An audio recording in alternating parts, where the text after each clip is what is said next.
야구야구 김영준입니다. 2001년 스즈키 이치로는 시애틀과 3년 1,400만 달러 계약을 맺습니다. 오릭스가 받은 포스팅 피는 1,312만 5천 달러였습니다. 2007년 마츠자카 다이스케는 보스턴과 6년 5,200만 달러 계약을 맺습니다. 세이브가 받은 포스팅 피는 5,111만 달러였습니다. 2012년 다르비슈는 텍사스와 6년 6천만 달러 계약을 맺습니다. 니포넴이 받은 포스팅비는 5,170만 달러였습니다. 포스팅 시스템은 2014년 다나카의 진출을 앞두고 개정됩니다. 선수가 받는 돈에 비해 구단이 가져가는 돈이 너무 많다는 이유였지만 실상은 라쿠텐의 대박을 원하지 않았던 나머지 일본 야구 11개 팀, 특히 포스팅으로 보낼 일이 없는 요미우리와 소프트뱅크의 주도로 이루어집니다. 이에 포스팅 시스템은 비공개 입찰을 통해 가장 많이 적어낸 팀에게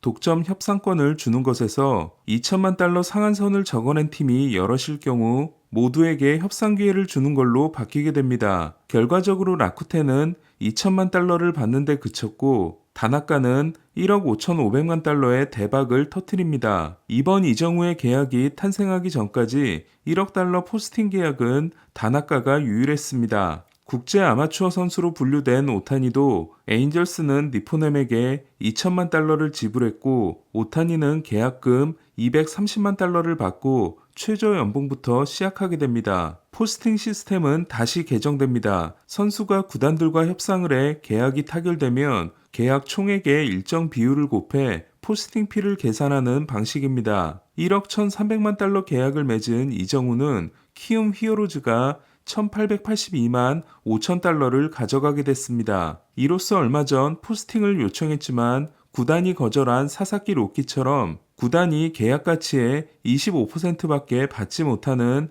25세 미만 아마추어 선수는 포스팅으로 진출할 일이 없어지게 됐습니다. 일본은 우리와 달리 포스팅 신청 자격이 따로 정해져 있지 않습니다. 하지만 지금까지의 포스팅 역사는 이 선수에 의해 바뀔 예정입니다. 야마모토 요시노부입니다. 일본 리그를 파괴했다는 점에서 다르비슈와 다나카급인 야마모토에 대한 인기는 과열을 넘어 폭발하는 분위기입니다. 팬그래프가 7년 1억 9,600만 달러, ESPN이 7년 2억 1,200만 달러, 트레이드 루머스가 9년 2억 2,500만 달러를 예상할 때까지만 해도 2억 달러 언저리가 될 거라는 의견도 적지 않았지만 현재 야마모토의 계약 규모는 2억 5천만 달러를 넘어 3억 달러를 돌파한 것으로 보입니다. 양키스가 야마모토에게 9년 3억 400만 달러를 제안했다는 카를로스 바에르가의 보도에 이어 짐 보드는 샌프란시스코와 보스턴이 3억 달러 이상을 제안했다고 했습니다. 처음에 야마모토 영입전은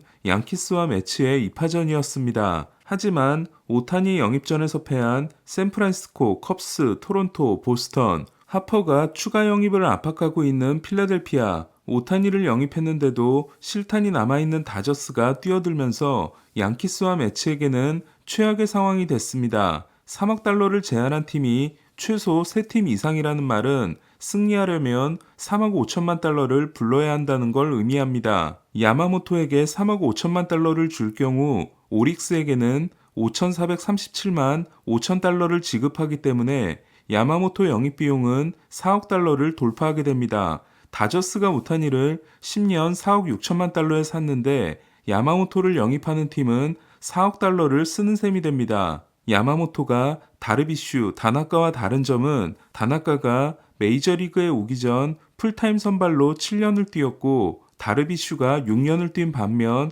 야마모토는 3년이라는 겁니다.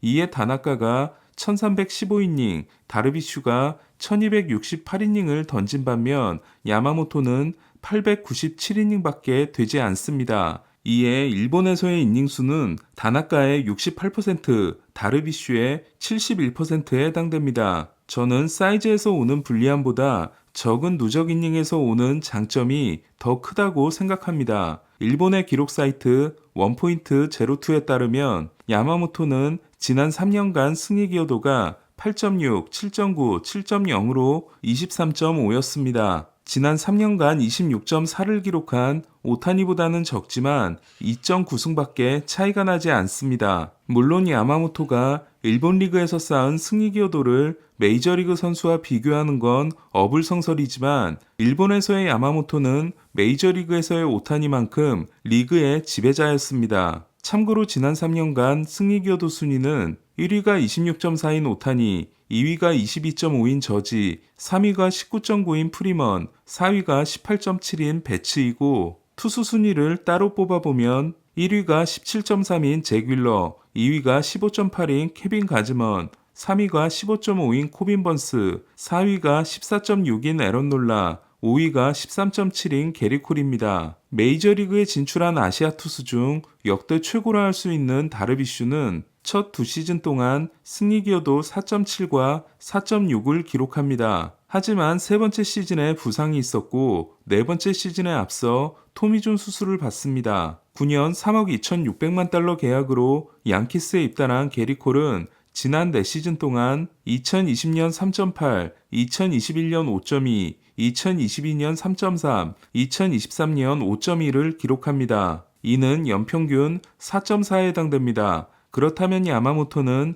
다르비슈의 첫 두 시즌과 콜의 첫 4시즌처럼 연평균 4.4를 부상 없이 꾸준히 기록해 줄 수 있는 선수가 되어야 합니다. 그러니까 야마모토는 다르비슈와 같은 실력을 가지고 있어야 하며 게리콜만큼 건강해야 3억 달러의 가치를 발휘할 수 있습니다. 저지에게 9년 3억 6천만 달러, 콜에게 10년 3억 6천만 달러 계약을 준 양키스의 경우 야마모토를 3억 5천만 달러에 산다는 건 제 아무리 양키스라고 해도 대단히 위험한 상황이 될 수 있습니다. 켄 로젠탈은 양키스가 야마모토의 대안으로 딜런 시스 트레이드를 고려하고 있다고 했지만 이 역시 유망주 손실이 불가피하기 때문에 소토를 데려오는 것으로 내년에 이를 내기로 결심한 양키스로서는 사면 초가의 상황입니다. 저는 오타니라는 사상 초유의 선수가 등장하고 오타니가 팀의 사정을 고려하지 않는 계약 대신 실질 가치를 떨어뜨린 계약을 맺어주면서 시장에 엄청난 돈이 돌고 있고 몇 년 전부터 시작된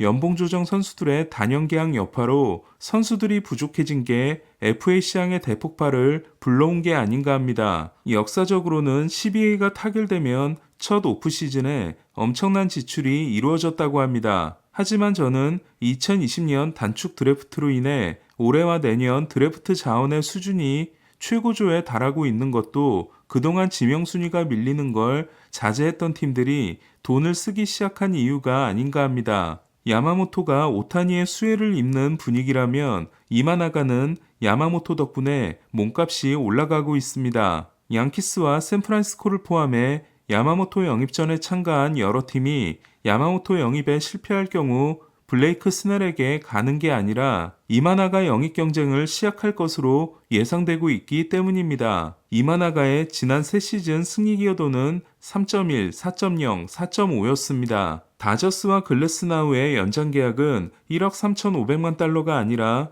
1억 3,650만 달러인 걸로 확인됐습니다. 2018년 글래스나우의 선수 옵션이 2천만 달러가 아니라 2,150만 달러이기 때문입니다. 이에 디퍼 없는 글래스나우의 평균 연봉은 2,730만 달러가 됐습니다. 텍사스는 디그롬, 슈어저, 타일러 말리가 전반기 등판이 불가능한 상황에서도 역시 전반기 등판이 어려운 커쇼를 영입하고 싶다는 입장입니다. 최근 인터뷰들을 보면 은퇴할 생각이 전혀 없는 커쇼는 다저스냐 텍사스냐를 두고 다시 한번 선택의 시간이 왔습니다. 케이블 TV 가입자 폭락으로 엄청난 타격을 입었다고 주장하는 시애틀은 페이롤을 1억 4천만 달러까지 떨어뜨렸습니다. 이는 1차 사치세 부과 기준과 거의 1억 달러 차이입니다. 에우에니오 수아레스, 테오스카 에르난데스, 제러드 켈릭, 마이크 포드 등 홈런을 칠 수 있는 선수가 대거 빠져나간 시애틀은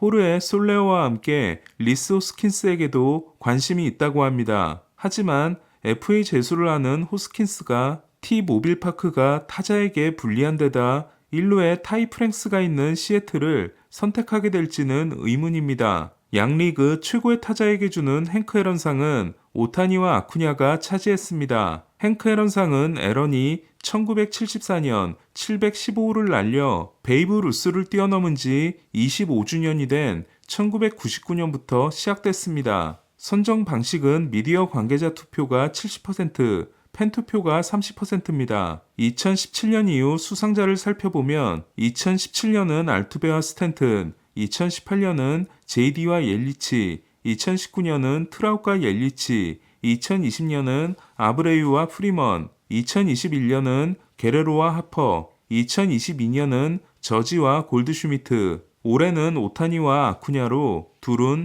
신인왕과 MVP에 이어 첫 행크 앨런상도 같이 받게 됐습니다. 오늘 소식은 여기까지입니다. 야구야구 김영준이었습니다.